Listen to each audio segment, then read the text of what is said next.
Breaking news చూస్తున్నాం. Kaleshwaram commission రిపోర్టుపై హైకోర్టులో వాదనలు జరుగుతున్నాయి. కాళేశ్వరం నివేదికను సవాల్ చేస్తూ మాజీ సీఎం కేసీఆర్, మాజీ మంత్రి హరీష్ రావు హైకోర్టులో పిటిషన్ దాఖలు చేశారు. వీరిద్దరి పిటిషన్లపై హైకోర్టు ధర్మాసనం విచారణ చేపట్టింది. ఘోష్ కమిషన్ నివేదికను కొట్టివేయాలని కేసీఆర్ పిటిషన్ వేశారు. కేసీఆర్ తరపున సుప్రీంకోర్టు అడ్వకేట్ సుందరం వాదనలు వినిపిస్తున్నారు. కాళేశ్వరం కమిషన్ నివేదిక కాపీ తమకు ఇవ్వలేదని, ఎంక్వైరీ కమిషన్ లో వ్యక్తిపై ఆరోపణలు ఉంటే సెక్షన్ 8B నోటీసులు ఇవ్వాలని అడ్వకేట్ సుందరం కోర్టుకు తెలిపారు.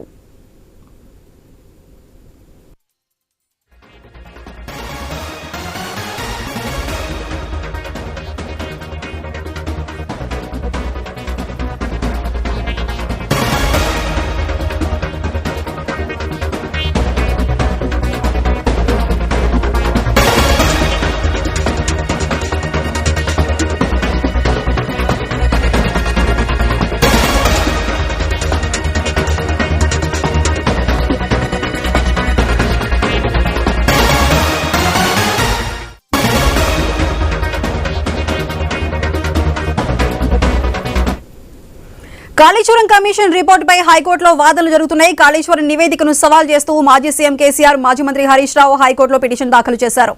అయితే దీనికి సంబంధించి మరింత సమాచారం మా ప్రతినిధి స్వామి అందిస్తారు. స్వామి, చెప్పండి, నివేదికకి సంబంధించి కోర్టులో వాదనలు జరుగుతున్నాయి. వాదనలో కేసీఆర్ తరపున న్యాయవాది ఎటువంటి వాదనలు చేస్తున్నారు, ఏం పాయింట్స్ తీస్తున్నారు?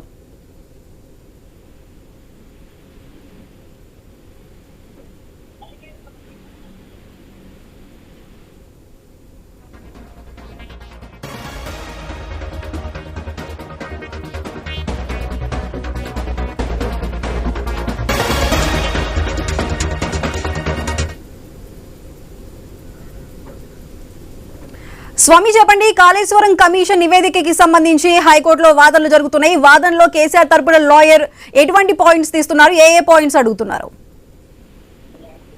కాళేశ్వరం కమిషన్ పైన జస్టిస్ పిసి ఘోష్ కమిషన్ ఇచ్చినటువంటి నివేదికను సవాల్ చేస్తూ బీఆర్ఎస్ పార్టీ అధినేత, మాజీ ముఖ్యమంత్రి కేసీఆర్, అదేవిధంగా మాజీ ఇరిగేషన్ శాఖ మంత్రి హరీష్ రావు ఇద్దరు కూడా హైకోర్టులో పిటిషన్ దాఖలు చేశారు. ఈ రోజు హైకోర్టులో chief justice bench, justice Aparesh Kumar bench నేను విచారిస్తుంది. ఒకవైపు సుప్రీంకోర్టు సీనియర్ కౌన్సిల్ సుందరం శేషాద్రి నాయుడు కేసీఆర్ తరఫున వాదనలు వినిపిస్తున్నారు. అదేవిధంగా ఇటు పిసి ఘోష్ తరఫున సీనియర్ అడ్వకేట్ నిరంజన్ రెడ్డి వాదనలు కొనసాగిస్తారు.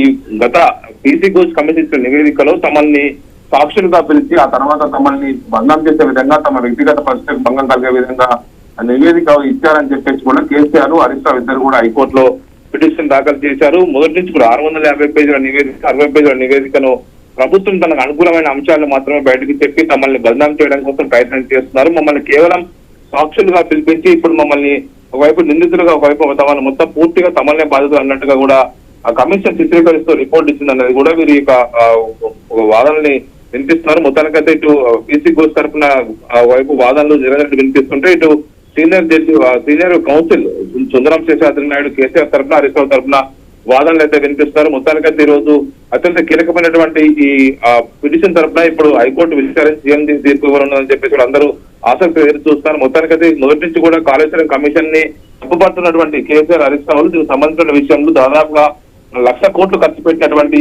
ఈ ప్రాజెక్టు సంబంధించిన విషయంలో కేవలం విధానపర నిర్ణయాలు, టెక్నికల్ అంశాలను మేడిగడ్డ బ్యారేజ్ తలెత్తినటువంటి 7వ పియర్ కుంగిపోయిన అంశం పైన మాత్రమే ఒక విచారణ జరిగే విషయంలో పూర్తిగా తమల్ని నిందితులుగా చేసే విధంగా, తమ ప్రతిష్టకు భంగం కలిసే విధంగా నివేదిక ఇచ్చారని చెప్పేసి ఇద్దరు కూడా హైకోర్టు అప్రోచ్ అయ్యారు.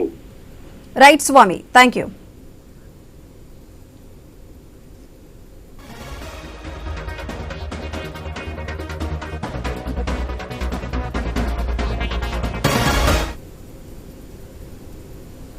తెలంగాణలో యూరియా కష్టాలు వెంట